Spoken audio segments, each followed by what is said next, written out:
cède maintenant la parole au député de Terrebonne. Monsieur le député. Merci beaucoup, Monsieur le Président.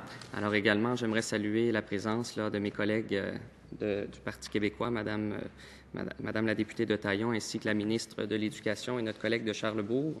Alors tout simplement, vous dire, Monsieur le Président, que j'ai une voix suave ce matin, ce n'est pas par excès d'activité ou de loisirs, mais bien parce que nous étions dans les rues de Montréal hier en train de marcher pour supporter le mouvement étudiant dans ses revendications.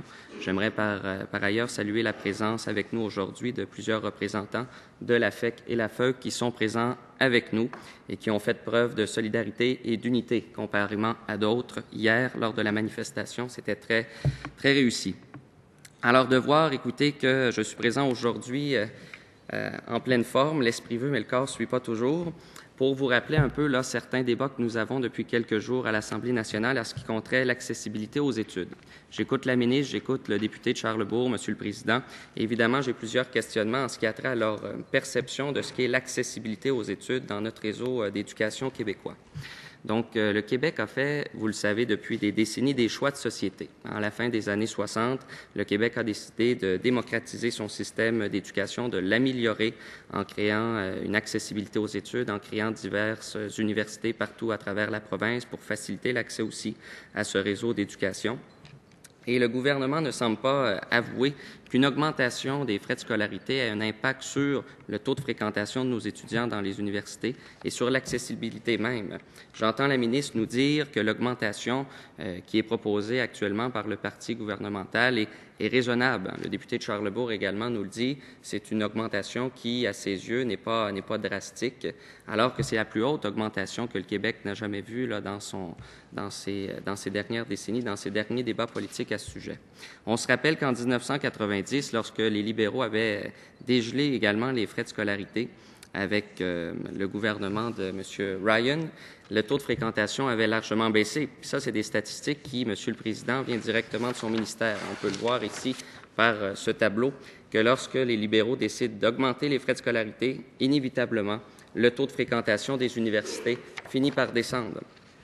Également, peut-être mentionner que la ministre, dans le fond, tente d'aller chercher davantage de ressources sans explorer d'autres voies. Pourquoi un tel acharnement sur les frais de scolarité? On sait qu'on est à la deuxième augmentation de dégel des frais de scolarité depuis quelques années. Pourquoi s'obstiner constamment à s'acharner sur les frais de scolarité étudiants? Pourquoi n'a t il pas d'autres alternatives pour aller chercher véritablement plus d'argent dans les coffres de l'État ou pour renflouer le système d'éducation qui, semble-t-il, en a réellement besoin? Donc, est-ce qu'il n'y a pas d'autres pistes de solutions à envisager? L'augmentation des redevances sur les ressources minières, aller chercher de l'argent qui dort au niveau des transferts fédéraux, la lutte aux paradis fiscaux. Au moins, on a déclenché une commission d'enquête publique cette semaine. J'espère que ça portera fruit pour regarnir les coffres de l'État. Pourquoi un tel acharnement sur les frais de scolarité? Et est-ce que la ministre a une vision globale de l'ensemble de la problématique? Est-ce qu'elle a déjà aussi pensé peut-être à une réflexion qui concernerait une loi cadre? Parce qu'il y a les frais de scolarité, il y a aussi les frais afférents, il y a l'aide financière aux études, il y a un ensemble de facteurs et je trouve que du côté libéral, on focus beaucoup nos efforts sur les frais de scolarité alors qu'il peut y avoir d'autres moyens pour essayer de supporter le réseau de l'éducation québécois. Également, donc, j'aimerais savoir pourquoi la ministre aussi s'acharne constamment à essayer de comparer des pommes avec des prunes en faisant des comparatifs avec les autres provinces canadiennes. Les autres provinces canadiennes ont une autre culture de l'éducation, ont une autre histoire, une autre façon de faire. Est-ce que les autres provinces canadiennes contribuent à la même hauteur que les contribuables québécois au système et à l'État? C'est des questions qu'il faut se poser. Et lorsque la ministre nous fait constamment des comparaisons, on est en droit de se demander si c'est véritablement des comparables. Et est-ce que l'endettement est similaire pour les étudiants des autres provinces canadiennes que ceux ici qui viennent étudier dans la province québécoise? Est-ce qu'également les statistiques de la ministre démontrent si le taux de fréquentation des universités est balancé de toutes les classes sociales avec une accessibilité puis une égalité des chances au niveau des études universitaires, comme il y a ici même au Québec?